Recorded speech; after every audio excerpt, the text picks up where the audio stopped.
Hello and welcome to Physical Therapy, a movie podcast inspired by the world of physical media and beyond. My name is Kurt. My name is Sam. We are also joined by our producer, Kimberly. Hello, boys. Hello. Hi, Kim. On today's episode, we are talking the 2002 science fiction Steven Spielberg film Minority Report, starring Tom Cruise, which was released on 4K from Paramount Pictures at the end of last year. But first, Sam, let's talk some announcements. Dude, a big one just today even. Did you see this? Armageddon? Yeah. Yeah. 1998's Armageddon is coming to 4K with a new transfer. No information on who's dropping that if it's not just a studio, but fucking hell yeah. Everyone wants it to be Criterion, obviously. Ooh, yeah.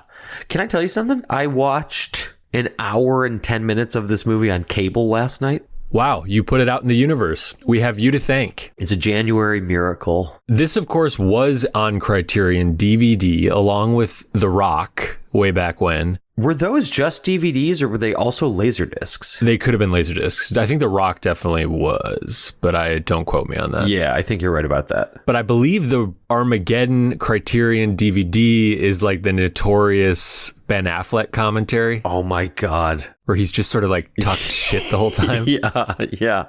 And I believe that is where the kind of origin of the question of why would they send a bunch of drillers into space and teach them how to be astronauts and not just teach astronauts how to drill. Isn't it that Ben Affleck asked Michael Bay that and Michael Bay was like, shut the fuck up. Yeah. So let's hope that it's Criterion and that is included. How do you feel about Michael Bay's performance as Chris O'Donnell's best friend in Vertical Limit? Whoa. Oh my God. I've never seen Vertical Limit. Shit, dude, is that my wish? I think that was like your first wish, wasn't it? I think so. It was like why we started the show, so you could talk about that.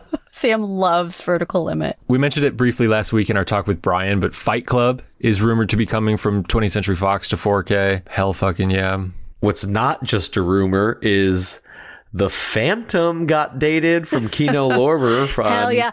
That's my Armageddon, baby. Whoa, The Phantom? I love The Phantom. No smoking in the Skull Cave, The Phantom? Hell yeah. People love The Phantom, and I'm ready to be one of them. Yeah, dude. Billy Zane is just top notch. Wow. It's so absurd.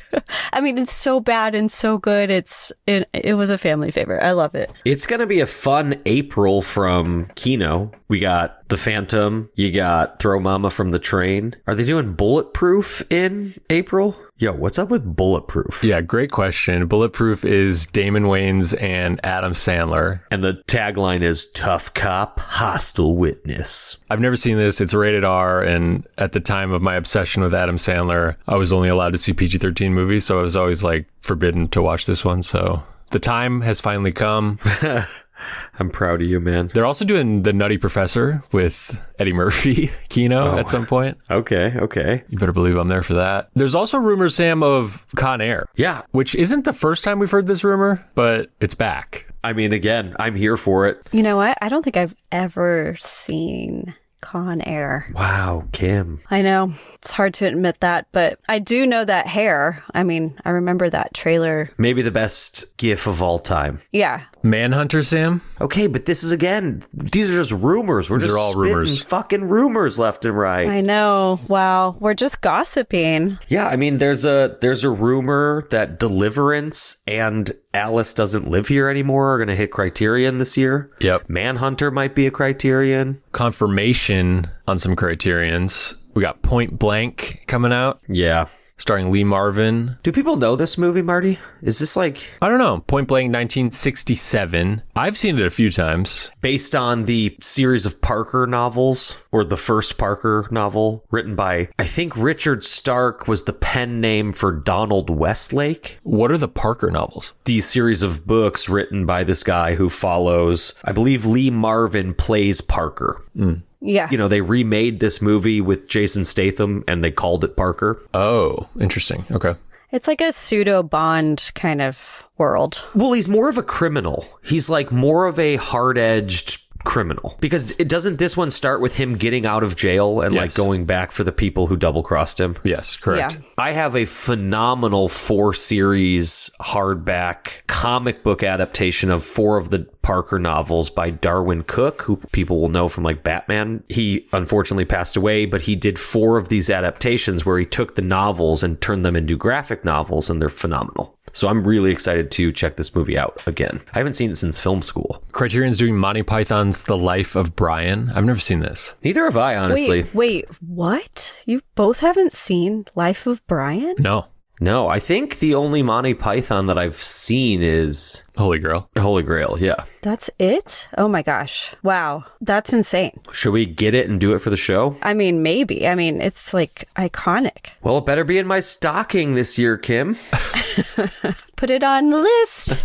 Criterion is doing a John Singleton Hood trilogy, which is really cool, I cannot wait. which is Boys in the Hood, Poetic Justice, and Baby Boy. I don't know Poetic Justice. I don't know Poetic Justice or Baby Boy. I have a Sony 4K of Boys in the Hood already, which is fantastic. Hell yeah, man. I'm really excited for this. There's a rumor of the original Planet of the Apes coming to 4K, which feels overdue. Excited for that. I can't believe that it's not out already. Another rumor that I'm really hoping is true is apparently Blue Underground is going to be upgrading their Blu-ray of Fire and Ice to a 4K. Yeah, what's Fire and Ice? Fire and Ice is like a sword and sandal Frank Frazetta, Ralph Bashki movie. So it's all rotoscoped and it's all based on Frazetta art. He did a lot of the backgrounds, if I'm remembering correctly. Takes place in a fantasy world, kind of like a typical good versus evil, but just an awesome looking movie. If people are familiar with the Frank Frazetta painting The Death Dealer, there's a character in this movie who looks a lot like that painting. And it's just fucking cool, man. A couple from Shout that got confirmed with dates are Devil's Advocate, which is coming out March 10th. We did that on this show, right? Yeah. Yeah. You better believe I pre-ordered that. We got Outbreak coming to 4K. Did you pre-order that? I did not pre-order this. Is Outbreak tight? I mean, yeah, I don't know if I need to own it, but Outbreak is tight. I'll probably buy Outbreak. I remember watching it like early in the pandemic and being so obsessed with how great Contagion was, like revisiting it right at that time and being a little underwhelmed by Outbreak. Whoa. But it is directed by Wolfgang Peterson. Yeah, so it's fucking awesome. And then Hail Caesar is coming March 24th, the Coen brothers send up of old Hollywood. You like this one more than I do. I really like this one. Josh Brolin plays like a studio fixer and Clooney plays an imbecile movie star. An idiot, yeah. I would like to see it again. I haven't seen it since theaters, but I remember talking to you about it. Yeah. I'm really hoping it changes, but right now we have a Blu-ray only confirmation of fucking Primate. Oh yeah, you saw this movie, Primate. Dude, Primate fucking rules. I can't, dude. I don't think I can watch this movie. Kim cannot watch this movie. I cannot. Why can't yeah, Kim, I'm not surprised. Why can't you? What are you? You're above Primate? You're above the best time at the movies? I'm not above Primate. I'm sad for, what's his name, Ben? You're sad for Ben? Sad for Ben the ape. Okay, that's fine. He's a chimpanzee, but Ben the chimp. Is a chimp not an ape? I don't know. Chimp's not a monkey, but they're all in the ape family. Is that how it is? Message us, people. Don't. I think chimp is an ape, but anyway, we digress. Primate fucking rules, dude. Tell us what Primate's about. Primate is about a college gal going home for the summer, and she was raised on one of the Hawaiian Islands. She goes home to her family house, and they live with a chimpanzee who her mom trained in sign language and did all this stuff before passing away. She was a, like vet equivalent. Her father is deaf and mute, so they communicate through sign language. And then there's this chimp, Ben. And let me tell you guys, this isn't a spoiler because the text, it's like the Anaconda movie. So like text hits the screen the minute it starts. Ben gets fucking rabies.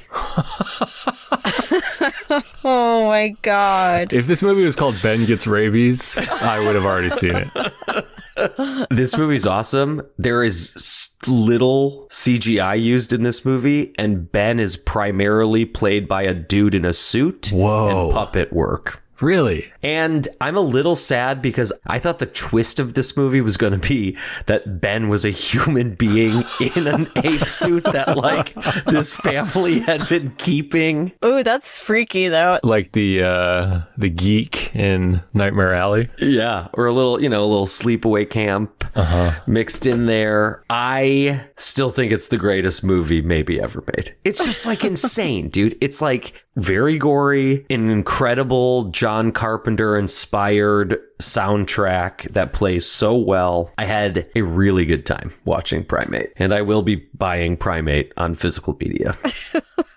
Does he rip people's faces off? Dude, you have no idea. Actually, is it rated R?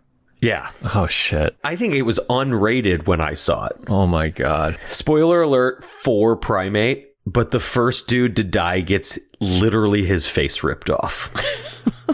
Damn. I gotta see Primate. Dude, Primate's so good. God. Marty, you got any confessions? You standing on confession corner? Dude. Okay. My confessions, well, the first one anyways, it's not a movie. Interesting. It's about a dump truck's worth of cases to cover my movies with. Yeah. I am addicted to protective sleeves for my physical media collection. I'm covering anything and everything I can find in a case. And let me tell you what, it feels great, but I can't stop. New level of insanity. Every time I cover a movie, seal it up in one of these transparent plastic cases, and I see something is wrong with it, a tiny little defect or something that like I could have prevented had I gotten into this sooner, it really hurts, Sam, but it feels so much better to have them safe. Yeah. Yeah. I mean, we've been talking about this offline a little bit, and I'm definitely going to pick up more for like rare or hard to find things, more so than just like studio Blu-rays. Yeah, I'm pretty much covering anything that has a paper exterior. So anything with a slip sleeve, any type of, bigger box if I can find the right size case. But thus far, I'm not worrying about like standard jewel case style. Mm-hmm. But we'll get there. Insane. What else? I ordered a couple from Vinegar Syndrome that I'm pretty excited about. Oh. Their partner label Cinematograph is doing a 4K of Jonathan Demme's Married to the Mob. I'm really interested in this. Yeah. It's a very fun Michelle Pfeiffer movie from 1988 and was previously on Blu-ray from Kino, but out of print. I had that, but I'm very excited to upgrade because their transfers are always so good. How do you feel about their like bigger cases? Yeah, for the listeners, these Cinematograph cases are very tall and kind of sturdy, cardboard, thick, wide on the shelf. I don't hate them. I don't love them. I don't know. I would prefer just sort of like a nice Vinegar Syndrome style slip, or even one of their bigger cases like Vinegar Syndrome sized where they're not as tall, but I don't know. Sure. They don't make me as mad as you, I don't think. I have Red Rock West like this. I only have one of their releases, so I'm kind of like, it will bother me less if I get more of their releases, because that'll be like 5 movies that are all the same height. Mm-hmm. But right now I find it a bit annoying. Well, I got this and I ordered At Close Range. Oh, cool. Okay. Which is a Christopher Walken, Sean Penn movie from maybe 80s? Is it 80s? Mm-hmm. Yeah.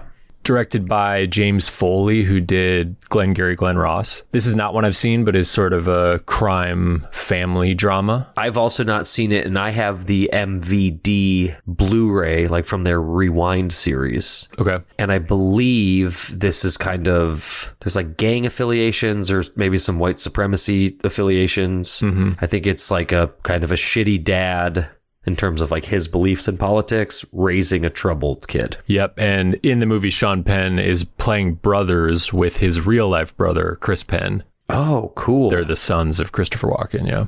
I did not know that. That's interesting. It's supposed to be a killer 4K and a well-liked film from what I can tell. What about you, Sam? I went to Music Millennium and picked up a couple titles with some Christmas money. I grabbed the Second Sight edition of The Innkeepers. Nice. The Umbrella 4K of You Were Never Really Here, the Lynn Ramsey movie. Starring Joaquin Phoenix. Yeah, because I saw it in theaters and I haven't seen it since, and I've been really wanting to rewatch it. It's so good. It's such a different watch with all the Epstein shit out. Oh, wow, yeah. It's basically like Taxi Driver in that world. And then this Dan O'Bannon movie called The Resurrected, which Vinegar Syndrome put out on 4K towards the end of last year and is now completely sold out, limited edition and standard edition alike. I don't know if they lost the rights for this, but I find it crazy that they did an edition of 5,000 and it's completely sold out. But you found one? Yeah, they had 2 copies of it left at Music Millennium. So if you want me to go get one for you, let me know. I don't want that, but I want to know if you think that they're going to get The Great Silence.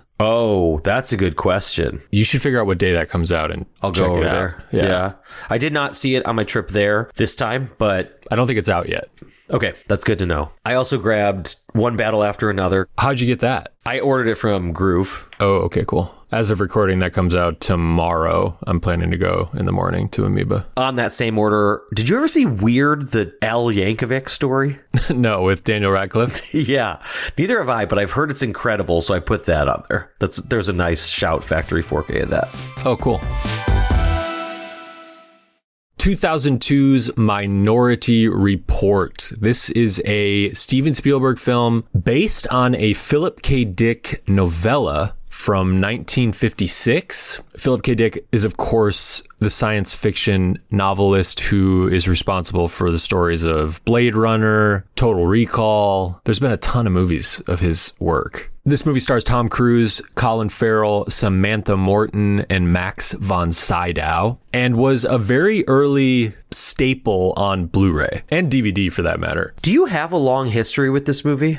I do. I saw it right when it came out. My dad took me to see it, and I loved Tom Cruise. I loved Spielberg already at that point. And at the time, this is a science fiction crime noir movie that takes place in the near future. It takes place in 2054, so only about 50 years ahead of when it was produced. And like Blade Runner, is very predictive of what our near future is going to look like. And that's my sort of original initial memory of it, is just being so mind blown by the ideas being presented about technology and advertising, and the look of it too is so specific. It's shot by Janusz Kaminski, who's Spielberg's like regular guy, and they used what's called like a bleach bypass process on it, which is removing essentially like the bleaching of the film as it's being developed. So the result is like a very washed out, cold look without like a lot of warm tones. So it just had a very stark, unique look to it and was presenting this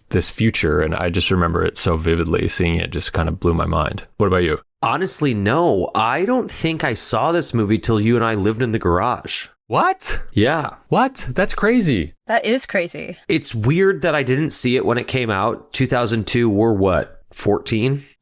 And so I was going to the movies, but for whatever reason, this didn't interest me. Spielberg's so interesting because he's had such a massive career that if it's not, Jurassic Park or Jaws or the Indiana Jones movies or Schindler's List or Saving Private Ryan. And I think Minority Report is awesome, but if it's not one of those huge movies, it's kind of easy to pass up some of these like other ones. This was released at around the exact same time as Catch Me If You Can, which came out theatrically the same year. He had a crazy 2002. And it was directly after AI, which maybe is part of the reason you were turned off. I mean, maybe, truly. Where were you on Tom Cruise when you were 14? So I saw Mission Impossible 1 in theaters, but I don't think I had like the Tom Cruise bug that you did. Yeah. We were not a Top Gun household. I didn't see a lot of any of the 80s stuff till later in life. I was obsessed with James Bond as a kid. And so Mission Impossible is kind of like the American James Bond to a degree. And I think that a lot of that was fulfilled in my watching of James Bond movies. Copy. Yeah, I really wanted to be Tom Cruise when I grew up, when I was 14. So like you were like, I can't wait for this movie. Absolutely. And it delivered. It is just a visual spectacle with top notch at that time special effects, a lot of which are practical and incorporating CGI, and a lot of that stuff really still holds up well. There's like 2 pretty full CGI shots in this that look pretty bad right now. Yeah, for sure. For sure. This plot is very complicated, and I don't think we need to recap the entire thing, but I think we can talk about kind of the setup and some of the action that gets us through the majority of the movie. Essentially, Tom Cruise plays a character named John Anderton, and he is a top police officer of sorts for a company in kind of a trial period, a years long trial period. It's like not officially like sanctioned yet, but it's called pre-crime, and it's in Washington, D.C. And essentially there are triplets who are clairvoyant and have the capability of seeing murders in their minds before they are going to happen in real life. And they're able to visualize them, and the pre-crime technology can see their visions almost as if it's like a film. And so Tom Cruise's character, John Anderton, and his team will, in real time, as they're called precogs, these triplets, are envisioning a murder. They're solving it. Analyzing where it is, who it might be based on the footage that they're seeing, the location, and trying to pinpoint it and stop it before it happens. And if they do stop it before it happens, people are arrested and basically like put into like an induced coma. They call it a halo, and it's like a headband that these cops will put around their head, and it basically just like zaps them. And very The Matrix in that regard. And yeah, they go to like a prison like farm of like bodies basically where they're still alive but like completely unresponsive. So the movie opens with this incredible sequence of Tom Cruise like at the office. These precogs have a vision, and in the vision, there's a man leaving for work. And when he leaves the house, his wife has an affair, and he comes home because he forgot something, his glasses, and catches his wife in bed and is going to murder her and her lover with a pair of scissors. So it's this great sequence where like you're seeing what's going to happen, and then it's cross-cutting between Tom Cruise in the office, like seeing the murder happen, and they're trying to pinpoint where it is based on like what's out the front door. Like, oh, there's a park. Oh, there's a girl on a merry-go-round. That's got to be this place or whatever. And then they get there and it's like, well, which house is it? But they're like cops on like jetpacks, basically. They get like ferried over there by a hovercraft. And so it's like a very familiar looking environment, a very familiar looking future, but there are these little elements that are so well realized. This movie came out in 2002. A lot of the equipment that we see cops with or paramilitary people with at this point looks similar to this movie. We don't see cops with jetpacks yet, but it doesn't seem that far off when like a drone can show up at your door and like shoot you in the nuts. A famous thing about this movie is Spielberg gathered like top scientists in various fields, criminology and technology and environmentalists and all sorts of things, and had like a summit for a week or a weekend, I think, in LA, where they drilled down like what is the future most likely to look like in all these different respects. And it's crazy to watch it now because a lot of it is jetpacks and far-fetched ideas of advertising and things, but a lot of it is pretty right on in terms of like algorithms. And I think that advertising shit is like crazy spot on. Yeah, there's things where like billboards will like talk to you, and like people will be walking through a mall and like there's all these different advertisements like talking at the same time, but one of like whatever you're closest in earshot to is literally like saying your name. In this world, every moment of your day, you're basically getting a retina scan. So it's like everything around you can be customized, personalized. Exactly. Like, and it's so scary and intense. And then you throw in this ability that somebody's out there is like,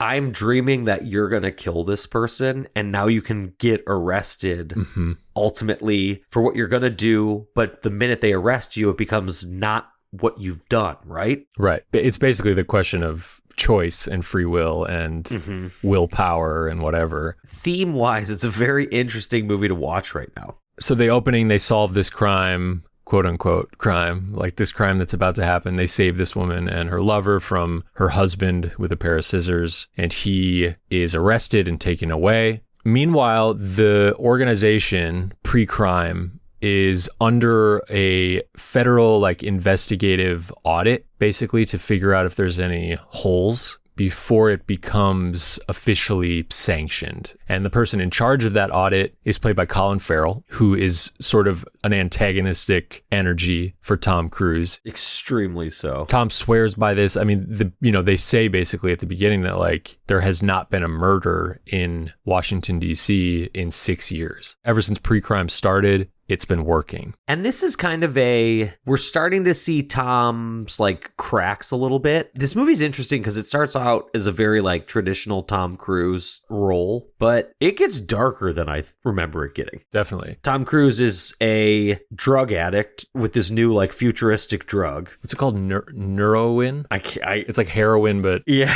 you like take it like a inhaler. And he is like reeling after the death of his son and his marriage dissolving. it's not even the death of his son, though, necessarily. His son was kidnapped. Yeah. Tom Cruise, in flashbacks, we see that he was at a public pool, which is the most crowded public pool I've ever seen in any movie ever. Oh my God. That's the scariest part of this movie is Yeah. how nasty this pool is. But his young son is basically like sitting on the edge of the pool, and Tom's in the pool, and they're playing some sort of like how long can Tom hold his breath game or something, and Tom Cruise goes underwater, and when he comes back up, his son is gone, and that's the last they've ever seen of him. And I believe we're sort of led to believe that that's why he became a cop. I got the vibe that he was already a cop and he like took this role because of Gotcha. Yeah. the idea of like solving pre-crime. Yeah. There's like a very famous scene where he's watching home movies of his son, and they're like projected holograms, essentially, the technology. And he's interacting with these videos the way that he did at the time. So he's like memorized what he had said in the background of these videos. So he's like talking to a hologram of his son who's responding and stuff. It's very sad. Yeah, I mean, that's the thing. It's like it's a pretty sad and heavy movie. Thematically, there's a lot here to unpack. And maybe because of this summit that Spielberg held or whatever, it has aged very smartly and doesn't feel as silly as certain sci-fi movies can feel watching them 20 years later. Yeah. So soon thereafter, the precogs have another vision. And in this vision, they see a man shot. Oh, shit. Oh, shit. And he falls out a window after getting shot from a hotel room. And then the perspective sort of shifts around to show the gunman. And who is it? Fucking boom. Tom Cruise. My God. And so Tom essentially is on the run to prove his innocence. From all the people that he is like the closest with. Yeah. And he is like, I've never seen this guy before. I'm not going to kill this guy. Like, this is a mistake. I have no idea what's going on here. But it's so cool because he's like trying to prove his innocence and figure out why he would want to kill this guy in the first place. We as the audience, I'm like, yeah, wait, why would you kill this guy? Mm-hmm. And then we know you can't be the ultimate bad guy. You're fucking Tom Cruise. You know, like, it's a Steven Spielberg movie and you're the movie star. You can't be the bad guy. But at the same time, what has happened? What has transpired that would ever put you in that situation that you might kill this guy? And we know we're about to see it. You know, we know that that's what the movie's going to be. It's going to take us to this hotel room by the end. Yeah. And so there's a great sequence where he is on the run from Colin Farrell and his team. Colin Farrell plays such a great, Oh, he's so good. cokey douchebag in this movie. He's the best part, in my opinion. And they're in like an auto factory where they're making these futuristic cars. Oh, yeah. That look like Teslas. Yeah. Yeah, they do kind of look like Teslas. They're Lexus. Lexus like sponsored it. Oh, funny. But there's an amazing scene where Tom Cruise gets like built into the inside of a car as it's being put together by robotics. That I think, Kim, I learned from the Blu-ray was an unused idea for a scene from North by Northwest, Oh, Interesting. that's wild. which shares a lot of similarities to Minority Report in Sure, terms of like yeah. Yes, definitely. the wrongfully accused. Like the everyman. Everyman, yeah. That is cool. Dude, but also, before he even gets put in the car, he's like in this factory and he has a gun that Oh, basically yeah. just shoots bass sound waves. It's like a sonic wave shotgun. The design is awesome. of It's it. awesome. And it like rotates on itself. It's so cool. And he's like shooting it at these people. And there's all these empty giant like canisters that are bouncing around like on these freshly polished floors. So I watched this a couple times before we recorded this episode and I put it on the other night and fell asleep. And when it got to that scene, the bass rumbled so loud in my in my house that it woke me up and I got very startled. Your subwoofer did the same thing as the gun. Yes, exactly. It's awesome. I think that chase scene that ends with him getting built into the car is the most Indiana Jones shit I've ever seen in my life. Absolutely. Prime Spielberg. Prime Spielberg. It is such a great scene that's exciting and adventurous and very funny. Yeah, a great set piece. A great set piece. So he escapes and he goes to see a scientist who, right, she worked on the precogs or like... She discovered him, right? She discovered him. Okay. Yeah, what's her name in Twister? Shit, she's Helen Hunt's mom? Well, isn't she not her mom? Is she her aunt? Yeah, her aunt. She's her aunt, That's right. yeah. Yep. Lois Smith is her name. Tom goes to see her and learns that the precogs were basically a result of drug-addicted parents in an early sort of version of this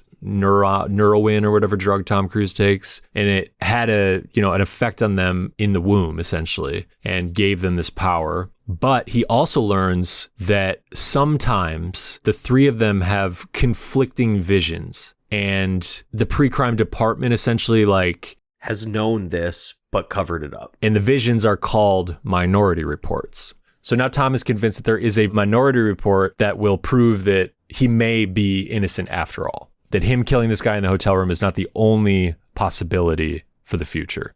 So now he knows he needs to talk to Agatha, who is the female precog, played by Samantha Morton, because Lois Smith has told him that it's usually the smarter of the three that has these minority report visions, which is obviously the female. Great line. To get back into pre-crime, to talk to Agatha, Tom needs to... get his eyeballs removed because of the retinal scanning of the entire world. Yeah, he's on the run and basically everything he walks by is scanning his eyeballs. So he gets his eyes removed by Peter Stormare. This scene has stuck with me since I have been 14. It's so good. Basically reprising his role from Armageddon as the crazy guy who's been left out in space. And he doesn't get them removed. I mean, he gets them removed, but he gets them replaced. So he basically buys new eyes on the black market. It is crazy. But he keeps his old eyes in a plastic bag, like a Ziploc bag, takes them to pre-crime and holds them up to scan himself in.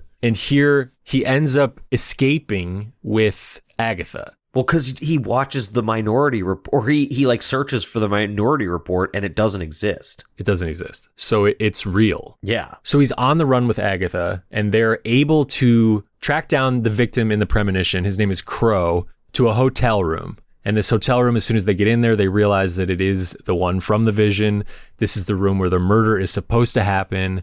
Tom Cruise is still I don't know who the fuck this guy is, and I have absolutely no interest in killing him. But he walks into the room, and on the bed, there are hundreds of small photographs spread out all over the place of children. He very curiously walks over to this pile of pictures, and it does not take him long to see a picture of his son. And then the door opens and this man who he never thought he would have any interest in killing walks in, and Tom Cruise flips and loses it and wants to know what happened to his kid and wants to know who this guy is. And eventually we realize there's a lot more at play, and maybe we'll leave it at that. Yeah, I mean, this is a movie with 1,000 moving parts, and they're all kind of about to come clashing together. If you've not seen Minority Report, honestly, it fucking rules, and you should definitely see it. Don't make my mistake of waiting way too long to finally watch it. It really holds up. It was, like I said, such a big Blu-ray for me. I remember it being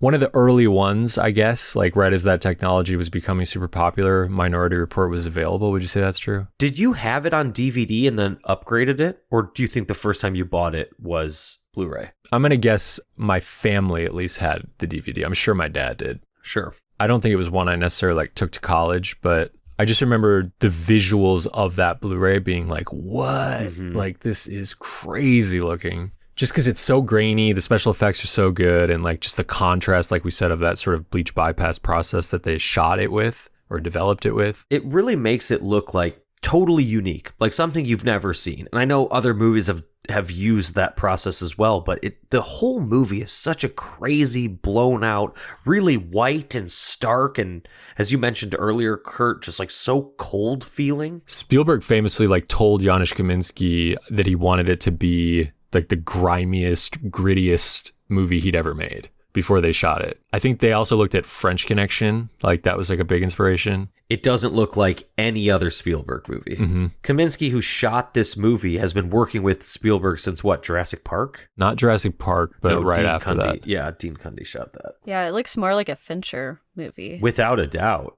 I would say it looks almost like Saving Private Ryan than anything else. It's just like a different color palette. There's more blues and like less green, but it's a very similar like desaturated experience. It's not as contrasty, or it's more contrasty rather than Saving Private Ryan. Because Saving Private Ryan, because of like the time period that it's set, like has such a much more tactile, grainy feel to it, where this looks like clean and stark and cold. But it's super grainy, Minority Report. Yeah. I thought the 4K looked great, honestly. It wouldn't be the movie that if somebody came over and was like, let me see what a 4K looks like, I'd be like, oh, you have to watch Minority Report. But I didn't own this movie, so I'm really happy to have this copy of it at this point. Yeah, for sure. It looks wonderful. And then there's a carryover, basically, full disc of special features. I don't think any of them are new. I think they're all just from the Blu-ray, but a wealth of information and some really great BTS. There's a few that are specifically about the stunts, and it's really fun because like Tom Cruise does, obviously he's famous for it now, but he does a lot of his own stunts, and I don't think that was quite as well known at this time. So there's like special features where like people are, the stunt crew is talking about working with him and how invested he is and stuff. And it's just cool to see that like at an earlier stage than what we're used to now. It's also fun because a lot of the BTS, you get to see a lot of these scenes, from a behind the scenes perspective, but you get to see them in a completely different visual style because, like I said, a lot of the look of this movie came from the processing of the film, but you get to see it without that, like just in like the normal lighting setup that they're shooting in, which is really fun. That's really cool. We mentioned things like the jetpacks and stuff are practical, so there's a ton of wire work happening, which you're seeing on this special features. Was this all a soundstage for the most part? Definitely like pre-crime is, and I'm thinking of the alleyway scene in particular. Yeah, the back alley for sure is. Just because they couldn't rig all those. There's like 6 dudes like flying around. It's crazy. And they even say the stuntmen are like, if you have one guy in the air, it takes 3 people to basically like puppet him. That's insane. So it was a very ambitious set piece. It's this great scene where like these 6 guys or whatever, these cops descend on Tom Cruise as he's running away down a back alley in the city. He fights them. He hits one of them with what they call a 6-stick, which is like a baton meets like a cattle prod. Yeah. That if you touch it to somebody's skin, it immediately makes them puke. So Tom like hits somebody in the fucking neck with one of these things. They vomit, and he is scurrying up a fire escape. And it's this incredible crane shot that's pointing straight down, like backing up, raising up into the sky as he's running up toward it. It's so cool. They did a ton of previs on this movie, which was really new at that time. We talked about previs on the Panic Room episode a lot, which is basically like a computerized version of storyboarding where it's like an animated pre-visualization of what the scene is going to be shot like. So you can see a lot of like one-to-one comparison and stuff on this Blu-ray. I mean, and at the end of the day, it's like a fucking classic Spielberg sci-fi adventure movie. Yep. It's awesome. And Tom rules. He's so great in it, man. Kim, you're a fan. Yeah, definitely. I mean, I had a similar experience to you, Kurt. I think I saw it in the theater at 14. It was like a big deal for us. It was a big summer movie, right? Yeah, for sure. It was very memorable. And I was, truly blown away by like just the predictions of the future. But yeah, Colin Farrell steals my heart in this one. He's so fun. That was the first time I really kind of took notice of who he was as an actor. Sure. One fun thing we didn't mention, Sam, did you see that the original film adaptation of this Philip K. Dick novella was written to be a sequel to Total Recall, the film? Whoa. And I think Arnold wasn't that into it, so it kind of fell apart. And then they rewrote it basically and removed all of the Total Recall of it all. Dang. But that's so interesting because it's 2 Philip K. Dick ideas being combined into a movie. I like it. I would have enjoyed seeing that. Yeah. I'm there for it. I've been on record saying this before, but I think more movies need to have crossovers. Whether, Joel and I one time worked on a script called Demolition Sister, which was a combination of Demolition Man and Sister Act 3. Is there a Sister Act 3? I think it's coming out. It's still coming out? Like now. Yeah, like it's going to come out like this year, I think. With Whoopi? Uh-huh. Oh my God. But our idea was going to be Demolition Man 0 and Sister Act 3. So it would be a prequel to Demolition Man and a sequel to Sister Act. Wow. Okay. Sick. I don't know. We'd had only one beer apiece when we came up with this idea. Yeah, that makes sense. Yeah. I'm very happy to have this on 4K, Sam. Are there any other like big Spielbergs you're waiting for? Not really. I don't even know. I mean, I'm sure there's a few that have not happened yet, but I feel like the big ones have. Yeah. Oh, last thing, Sam. Last thing, because we'd be remiss not to mention this on our show. This was originally going to be directed by Jan de Bont. No fucking way. He's a credited producer on this movie. I saw that. And there's a couple versions that I've seen of kind of what happened, but one of them is as simple as like the studio took it away from him based on the results of The Haunting. And another is that his relationship with Spielberg was very soured on the production of The Haunting. I think Spielberg's the producer, right? Yes. And what I was reading, Gossip. maybe a little gossipy, but what I love was reading is that Spielberg pushed Jan to focus so much more on stupid special effects in The Haunting, and Jan wanted to just make like a haunted house movie. Mm-hmm. And that's why there's all those stupid little baby angel faces all over The Haunting. The cherubs. Ah. Oh, man. Damn, did Spielberg take Jan away from us? Wow. Dude, he might have. And did Spielberg give us The Haunting? Also, he might have. This is a double whammy Yeah. right here. Poor Nick Nightingale's eyeball. Or no. It's his lady that gets hit. Why are we still talking about The Haunting? This is like episode 10 where we've talked about The Haunting. Once a year, every year, we do an episode of The Haunting. Oh I already my sold God. my copy of it. I can't do another episode. Damn, I gotta get going so I can put my copy of The Haunting in a protective case. Okay, before we go, it is time to put wishes out into the physical media universe for titles on formats that do not yet exist. Here we go, Sam. I wish for a US 4K release of Michael Mann's Ferrari. I wish for a 4K release of Joel Schumacher's Phone Booth. Wow. Holy fuck, dude. Phone booth. Yeah. Phone Booth, baby.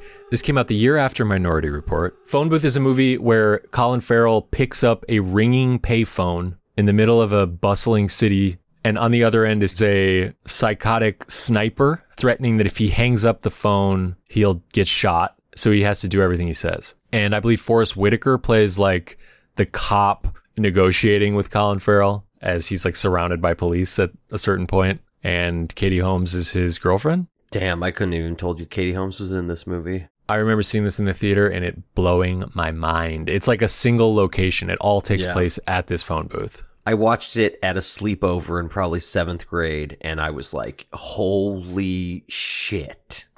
This is cinema, baby. Oh Yeah, my dude. God. I don't think I saw it. Phone booth I remember the rips. trailer very vividly, though. You best believe we're doing phone booth 6 times. I wished for Michael Mann's 2023 movie about Enzo Ferrari. I'm not even sure it's good. I don't think it is. I think it's probably great. I think it's pretty good. Yeah. Oh my God, you too. It's pretty good. It's probably awesome. It definitely made me want a Ferrari. I'll tell you that. Yeah. Oh, yeah. Oh my God. And to just drive through the Italian countryside. Yeah.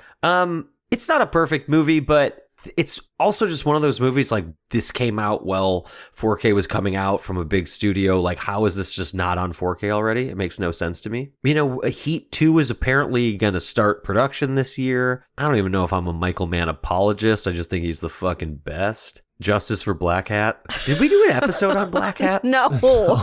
We didn't. Not yet. And we can't. But Black Hat has great physical media representation. Oh, yeah. Are we still getting Miami Vice this year? Again, like a rumor that kind of has gone nowhere, but I am dying. And that exists on 4K, but No, I don't think so. just blue? I think it's just Blu-ray. Okay. Miami Vice better come out by the time Grand Theft Auto 6 comes out, because I'm going to be in a there you real go. like speedboat Miami headspace. Drinking a mojito, listening to Jay-Z Linkin Park. Yes. Kim, let me just tell you, I refuse to believe if Colin Farrell showed up on a beach and was like, let me take you to go get a mojito Oh my God. in that would be great. Cuba. You'd say no. I would definitely not say no. I saw Colin Farrell at the ArcLight one time. Do you know what we were seeing? Oh, you were with me? I was with you. What?